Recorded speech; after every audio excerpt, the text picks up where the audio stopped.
You started earning rewards in Hockey Ultimate Team and you're not really sure what to do with your collection? Well, in this video, I'm going to go through everything that I'm doing with every overall and card type in the game to help me try and get the best possible team or the most amount of coins that I possibly could. Now, for context, this is my team. Now, obviously, if you've been following my channel, I happen to pull 2 tradable Connor McDavids, but I want to be clear, this team wouldn't be much different if I had not pulled them. So, number 1, I would have bought Connor McDavid. I was about 100,000 coins short of him when I pulled 2, and the only real difference here is that I wouldn't have close to 200,000 coins, and I definitely wouldn't have had players like Uri Slafkovsky, who I bought for 50,000. Other than that, I probably would have had very close to the same team, just based on the value of the cards right now. The way that I'm playing the game is not going to be optimal in terms of the amount of coins or cards that you've got. This is simply what I'm doing to give me the most amount of freedom for the duration of the game, because I am someone that plays all year round. So we'll start in the exchange sets, because this is where you want to start with the lowest possible overalls for your cards. So the 74 and above set,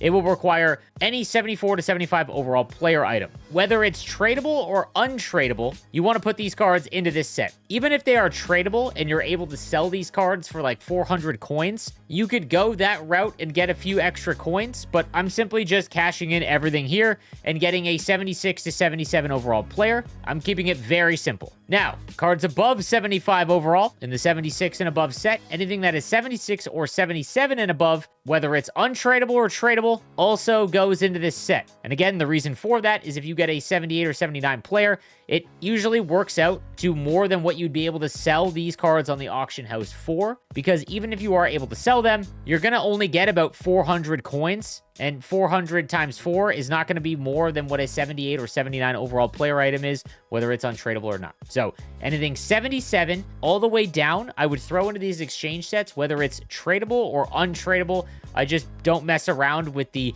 fringe amount of coins that you can make if you were to sell a few of them on the auction house. Anything that's tradable or untradeable goes into these sets. Now let's talk about anything 78 and above. My philosophy this year is I am selling anything that is tradable, and I don't care about waiting until it peaks in price. I'm simply getting a card that is tradable, and I am throwing it on the auction house for whatever the going rate is, and I'm not worrying about it. I found that this is just the simplest way. I'm not worrying about if I've sold coins too early or sold cards too early or too late. I'm simply just taking the guesswork out. So for 78 and above items, all I do is I go and look on the auction house. I find what the cheapest price is for whatever the cards are. So there's none up for $14.50. So it looks like the going rate for 78 overall player items is 1,500 coins. So I just go ahead and sell them. Now, I'll be honest, if you really wanted to min-max everything, I'd probably keep your NHLers simply for when objectives come out that need specific teams, but you can always rent them on the auction house. You can go buy an Ottawa Senator card if it requires Ottawa Senators,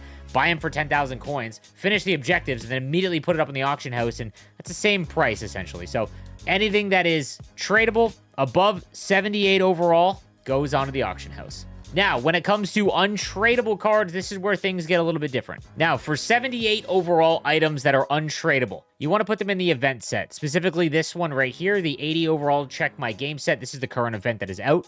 But 78 overall items that are untradeable, they go in here so that you can get a guaranteed 80 overall item that you can use for future trade-ins. It will be untradeable, but you're essentially taking a card that might not have value in a week or two, and you guarantee yourself with an 80 overall pull. Now, the next question is probably going to be, why don't you just throw 4 of them into the 80 to 81 overall set? Because you can do that with the 78 overall items. The reason being is that even if you pull an 81 overall, they will usually have the same value as the lower card. So unless there is a 81 and above set in the future, it usually goes by 2. It might change, but for now, I'm just going based on what it was like last year. So for 80 overall items, you're essentially paying an extra 78 overall when you can just guarantee yourself an 80, which we know is going to be usable at least in the next event. Now, for 79 overall untradeable items, they go in the captain's set. So because this set has no expiry date, we know that if anything changes, at least the 79 overall items still have value. So what you can do is you bring them over to the 82 overall captains like Leo Carlsson, and you can trade in 5 79 overall untradeable items. Sell your tradable, and you can get a guaranteed 80 overall captain card. These are repeatable currently, so you know that no matter what, you can get an 82 overall item for trading in 5 79 untradables. I'll be honest with you, I'm just keeping my 79s because there's no rush. This set does not have an expiry date, so I know that I can just hold on and be careful with them. So for right now, I'm keeping my 79 untradables just in my collection. And for anyone wondering, I've earned all of these untradeable by just doing objectives and doing other trade-ins and things like that. I'm not farming them or going out and buying more because, again, tradable you want to sell, not buy. I'm just being very safe with them and holding on. Outside of that, guys, like I said, I just sell everything. When it comes to icons and alumni, two different scenarios for you. If you do not have Joe Sakic or Paul Coffey, those two, I would save your alumni to trade in for these two cards. They're very expensive on the auction house, and they're the only ones that cost more than what it costs to make them with the alumni items. When it comes to Solani, Joe Thornton, or any of the other ones like Sergei Fedorov, Pronger, you just want to use coins to buy them because A, you'll have them tradable, which is always better, but B, it costs more to actually make them via alumni that you buy off the auction house, or if you sold them, you'd be able to buy them tradable for cheaper. So unless it's for Coffey or Joe Sakic, I would sell all of your alumni as well. So for example, in my last pack, I was able to get an 83 Danny Heatley. So all I do is, like I said, if it's tradable, it goes on the auction house, unless you are trying to make one of those two icons that are going for a lot. And 83 and above icons are going for about 28,000 coins. That's an easy 28,000, and that's quite a bit of coins